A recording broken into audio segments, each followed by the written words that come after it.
Hey guys, welcome back to my channel. I am Danielle, aka Stitcherista here on YouTube, and today is another Stitch with me while I continue working on Modern Folk Embroideries Fruits of Plenty Sampler.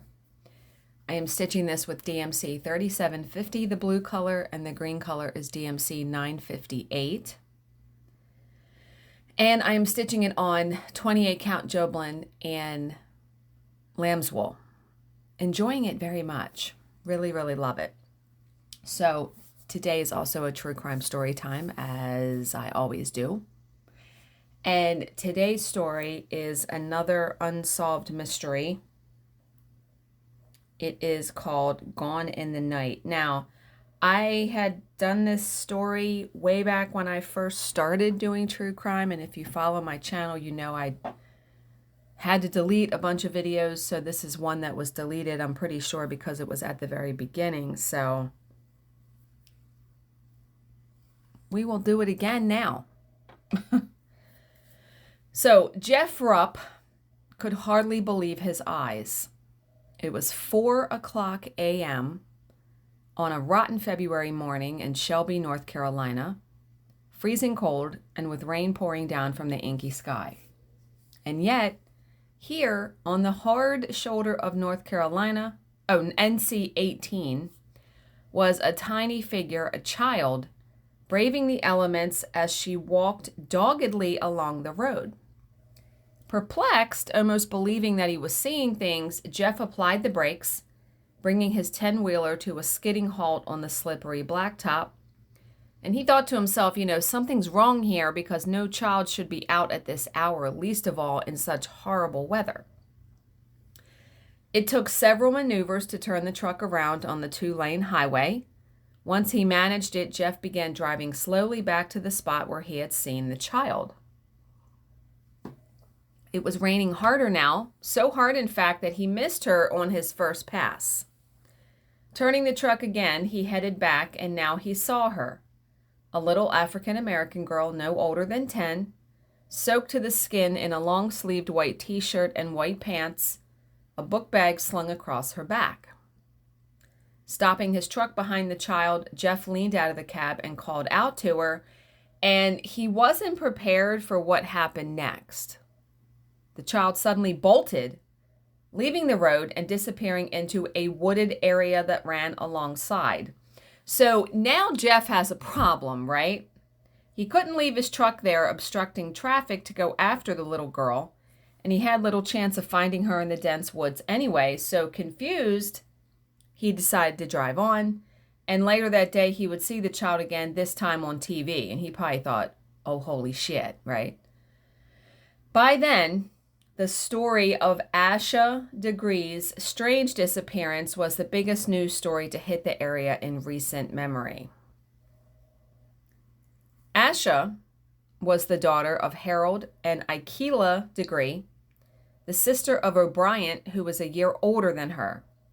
At 9 years of age, Asha was a 4th grade student at Falston Elementary School, where she excelled academically and was a star player on the basketball team.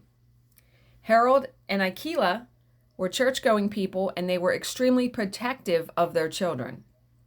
There was no internet connection in their home, and Asha and O'Brien were not allowed cell phones. That's an O'Brien. Can you imagine that being your name? I bet he was called O for short. That seems like you would be called O for short, right? Since both parents worked full-time jobs, the children were under strict instructions to return directly from school to the family's 2-bedroom duplex. They were required to have completed their homework by the time their parents got home from work. And that is not to say that Harold and Ikela were overly strict or that their children were deprived of friends. I don't even know if I'm saying the mother's name right. It's spelled I-Q-U-I-L-L-A. Ikela. Moving on. So the family had numerous family members living in the area, and Harold's mother and sister lived just across the street. So all in all, Asha and O'Brien appeared to be happy, well-adjusted kids. The weekend before Valentine's Day in the year 2000 was a particularly busy one for their family. Saturday was the first day of the basketball season, and both Asha and O'Brien had games. The day, however, would end in disappointment for Asha. She fouled out, and her team lost, leaving her distraught and in tears. Later, she had calmed down enough to watch her brother's game, and the sting of defeat was softened further when each of the players received a candy hamper. I want a candy hamper. They received a candy hamper to celebrate Valentine's Day. On Saturday night, Asha attended a sleepover along with several of her cousins at the home of a family member. She seemed in good spirits as they stayed up late, dancing and singing and watching television. The following day, there was church, and the family enjoyed a quiet afternoon at home. Asha, still tired from the slumber party, went straight to bed after dinner, going to sleep at 6:30 p.m. At around 8:30 that night, a storm broke over the Shelby area. An hour or so later, there was a car accident that took out the electricity to the neighborhood. The power came back just after midnight, and Aikila, who had been dozing on the couch, went to bed soon after, and Harold, unable to sleep, stayed up until around 2:30 a.m. Before he went to sleep, he looked in on the children and found them both sound asleep. Sometime later, O'Brien was awoken when Asha got up to use the bathroom. He drifted back to sleep after she returned and slept through until morning. So Valentine's Day had always been a special occasion for their family. Aside from the obvious, it was also Harold and Aikila's wedding anniversary. February 14th, 2000 would mark their 12th year as a married couple. But it was also a Monday, which meant work for the mother and father, and school for the children. Aikila rose at around 6 o'clock that morning and didn't notice anything unusual until she went into the children's bedroom to wake them, and that was when she saw Asha's bed empty. So one can only imagine the panic that welled up in Aikila's gut at that moment, panic that increased exponentially as she conducted a quick search of the house and didn't find Asha. She sprinted to wake Harold, then bolted for the front door and ran out onto the lawn screaming for her daughter. Harold was calmer, at least initially. He assumed that Asha had gone across the street to her grandmother's house, and a quick phone call proved that wasn't the case, so Harold's next call was to 911. The response from the police was rapid, so that's good at least, right? The 911 call was logged at 6:38 a.m., and the first police officer arrived on the scene just 2 minutes later at 6:40 a.m. Just a couple of minutes after that, Sheriff Dan Crawford arrived along with several deputies. The sheriff immediately called for a K-9 unit, but it had been raining all night, and the dogs failed to pick up a scent, so they had that against them for sure. By now, the media had somehow gotten word of the developing situation, and the first outside unit rolled up. Soon there would be dozens of newspaper reporters and several television crews, all jockeying for a front row seat to the unfolding drama. One thing that cannot be faulted, and is faulted in a lot of cases that I read, is the response of the police, because they got there right away, and soon a large-scale search was underway with dozens of deputies, assisted by twice as many civilian volunteers. The searchers spread outwards from the Degree residence, moving in every direction since no one knew which way Asha had gone. By noon, the sheriff called for a highway patrol helicopter with infrared heat detection equipment. By 2 p.m., agents of the North Carolina State Bureau of Investigation had arrived and secured the home with crime scene tape. Detectives then got to work looking for clues. There was no evidence of forced entry and nothing to indicate that a struggle had taken place inside the home. There was, however, one intriguing lead. Asha's school bag was missing, along with several items of her clothing. Remember, that trucker that saw her with her backpack. In the meantime, the search continued. The number of volunteers now increased by firefighters from neighboring departments, by the Red Cross, by congregants from their church that the family attended. Wait a minute. By evening, the searchers had covered an area 3 miles wide and found nothing. Then came the first solid lead. So the trucker, Jeff, calls in and reports the child he had seen on the highway, the little girl who had run away when he tried to help her. So Jeff, as it turned out, wasn't the only one who had spotted Asha. Roy Blanton and his son had been on a trucking run from Shelby to Fallston when they had seen her, and that was at around 4 p.m. So almost 12 hours then after Jeff had seen her. Roy had then put out an alert on a CB radio asking other truckers in the area to keep an eye out for her. Both of these sightings had been on NC 18. And since the child in question was a good fit for Asha, this area close to the intersection with NC 180 now became the focal point of the search effort, of course. A checkpoint was established here with commuters stopping and questioned. It was looking, though, as if Asha might have left home of her own accord, as if she was a runaway. She was in 4th grade. Although I do have to say that I remember trying to run away one time when I was like in 2nd grade. I packed a suitcase and sat on the front step, and I was going to run away to my grandparents' house, who at that point lived probably a good 20 minutes. That would have been a really long walk. Yeah. So except, Asha being a runaway didn't make sense. By all accounts, she was a happy, well-adjusted kid with loving parents and a stable home. She had a close bond with her brother and did well at school. She had plenty of friends at school and at church. She loved playing basketball and was keenly looking forward to the next game to make up for her mistake in the last one of getting fouled out, right? So those were all positive reasons that mitigated against Asha being a runaway, and there were other reasons that made it extremely unlikely. Asha was a shy child who was wary of strangers. She was also afraid of the dark, so the idea of her leaving a warm bed in the middle of a stormy night seemed highly improbable. Aside from that, experts pointed out that children under the age of 12 seldom run away, even in cases of extreme abuse. And clearly there had been no abuse here. So what the fuck happened, right? Like, what happened? On Thursday, February 17th, searchers working in the area of NC 18 came across a shed on a property owned by a family named Turner. Here they would find the first trace of Asha since her disappearance 3 days earlier. A candy wrapper lay on the ground, and there were 3 items: a Mickey Mouse-shaped hair bow, a marker, and a pencil that were later confirmed as belonging to Asha. These items were shipped to the FBI crime lab to be analyzed, but offered up no clues. So the trail's growing cold at this point.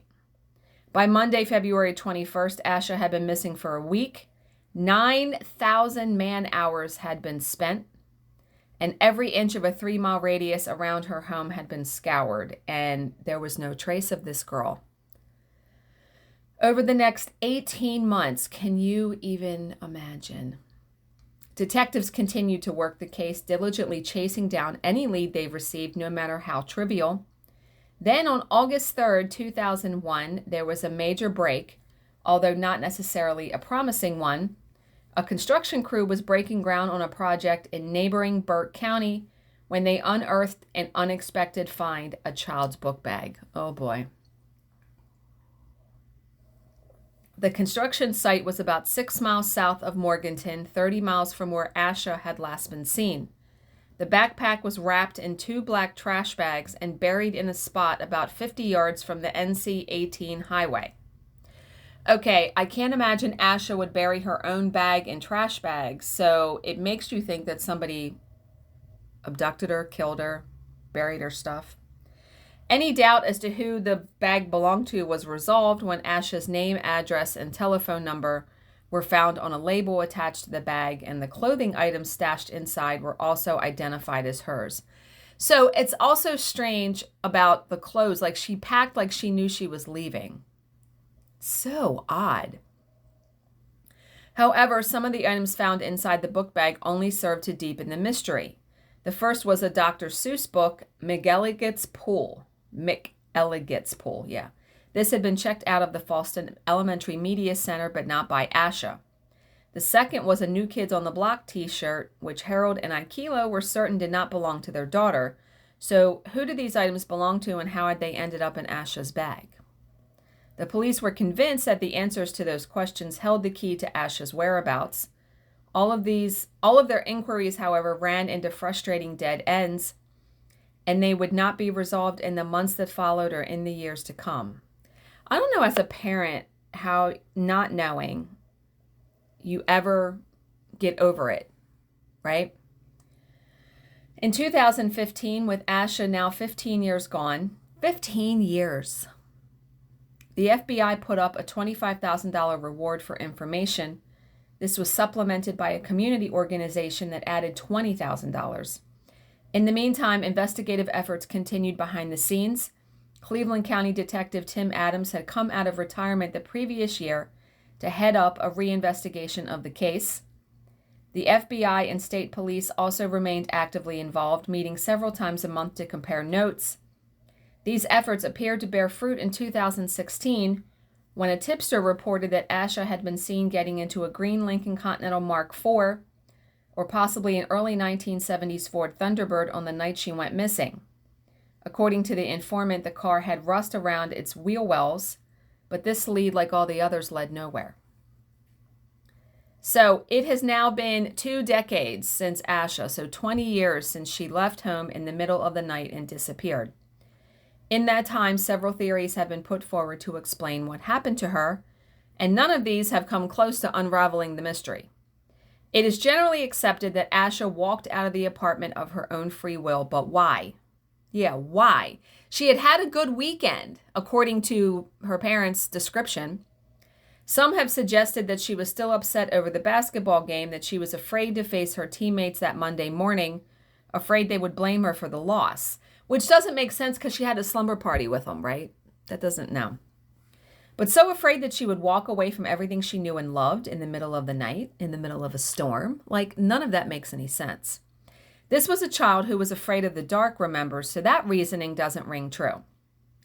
Another suggestion is that Asha didn't leave of her own accord, that she was convinced to do so by someone she knew and trusted, someone who had been grooming her. There is some validity to this theory. This did not appear to be a spur-of-the-moment thing. It appeared that Asha had been contemplating this for some time. We don't know why, but perhaps the basketball game provided the final nudge, spurring her into action. Remember, she had packed clothes. But if that's true, then it opens up another question. Who was it that convinced her to run away? Given Asha's introverted personality, it certainly would not have been a stranger. It also could not have been anyone online, since she did not have access to the internet. That leaves someone at her school, someone at church, or someone in her inner circle, a family member. Yet surely if that is what happened, someone would have noticed, right? An adult or an older teen taking an unnatural interest in a 9-year-old would surely attract attention. Only no one picked up on anything unusual, and Asha never uttered a word, not even to her closest confidant, her brother. So Asha is still missing to this day. Her disappearance remains a riddle, one that may never be solved. For Asha's family, hope still lingers that she may be alive and that they might one day see her again. Her mom is quoted as saying, "We're hoping and we're praying that she's had a halfway decent life, even though we didn't get to raise her." She was 9 years old and she'll be 30 this year. So we've missed everything, but I don't care. If she walked in the door right now, I wouldn't care what I missed. All I want to do is see her. I don't know what you guys think your theory is, but I feel like she's dead. They just haven't found her. I know that there are people that have been kidnapped and missing for that many years. I mean, it's just such an odd case. And as a parent, I imagine you would consistently and constantly turn it over into your mind over and over again. Over and over and over and over. I don't know how. I mean, those parents had the brother, so they had to keep going for him. But, oh my God, I can't. So, what do you guys think? Let me know in the comments below. Remember, look for something positive in each day, even if some days you have to look a little harder. As always, if you have any questions, please leave them in the comment section below, and I will answer them to the best of my ability. Thank you so much for watching and subscribing, and I will see you in my next video. Bye, guys.